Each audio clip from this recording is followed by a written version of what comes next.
My attendance at this 5th World Congress of the International Academy of Oral Oncology here in Sao Paulo, Brazil, is an important event from my perspective and in my career.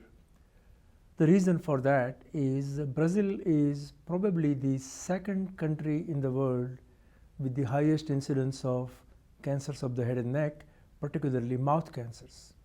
And these are related to lifestyle of the patients with agents such as tobacco, alcohol, whether they are smoked or chewed, put the patients at high risk.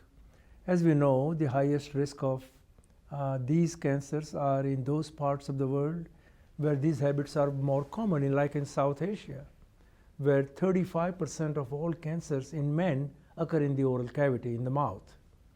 Brazil is the second most common country in the world with the highest incidence of mouth cancer. Unfortunately, many of these cancers are diagnosed very late in the course of the disease because the patients do not either seek attention, either they are not aware of the possibility of cancer, or more importantly, their physicians who see them, their dentists who examine them, are not aware of the potential diagnosis of a cancer. The early diagnosis is therefore missed, and therefore an opportunity to cure the cancer is already lost in many patients by the time they come for diagnosis and treatment. So what can we do to reverse this trend, reduce the incidence of cancer, save more lives, and save better quality of life for those patients who undergo treatment? So this is a three-pronged attack. We need to make the public at large aware of the risks of mouth cancer.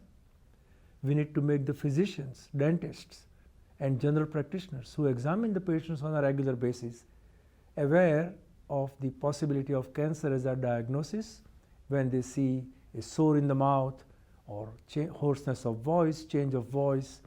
If the patient has a history of spitting up blood, any of these symptoms occur, they should think about the possibility of cancer, send the patient to an appropriate specialist so that they can be diagnosed at an earlier stage and appropriate treatment offered. And the third part is advances in its management, in its treatment with newer operations, better radiation therapy, newer drugs of chemotherapy. And these are the issues that we need to address. In Brazil, you are blessed with many excellent centers of care throughout the country. For example, INCA, the National Cancer Institute in Rio de Janeiro, is your national cancer center where the state-of-the-art cancer care in head and neck is delivered.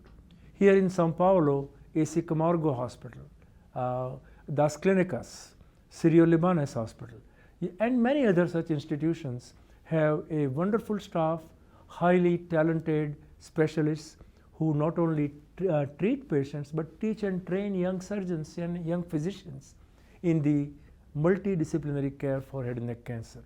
So the public at large and the young physicians in training should take advantage of these centers of excellence which offer outstanding care, great opportunity to learn and train, and take these skills, take this knowledge, take this judgment with you back in your community where you go. And if you employ this strategy, the entire country will benefit from the point of view of early diagnosis and an appropriate state-of-the-art treatment for patients with head and neck cancer. On the front of awareness and the public, it is important that agencies such as the Cancer Society, patient support groups, social work agencies, and the media at large, television media, printed media, newspapers, bring about the issue of the risks of tobacco and alcohol in the genesis of mouth cancer. To increase the awareness of this disease, the International Federation of Head and Neck Societies has declared July 27th as the World Head and Neck Cancer Day. On this day, throughout the world, medical organizations and organizations involved with cancer will conduct programs of free screening, increased awareness, patient support groups, discussion groups, for the patient.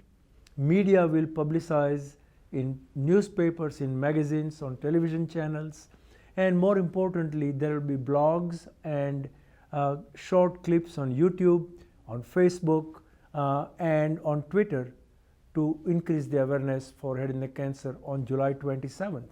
This is the World Head and Neck Cancer Day. Physicians will organize programs of education and training. The purpose of all of this is to increase awareness about the disease, focus on early diagnosis and prevention, and focus on appropriate treatment by teaching and training young physicians. If we employ this multi-pronged attack, I am confident that in the next 5 to 10 years, we'll have made a major impact on the incidence of this disease and the life and the lifestyle and the quality of life of patients who are unfortunate to have suffered from this disease. This is my message for you, the public, and for the young trainees in the specialty and the experts who teach and train young students and trainees here in Brazil. Muito obrigado.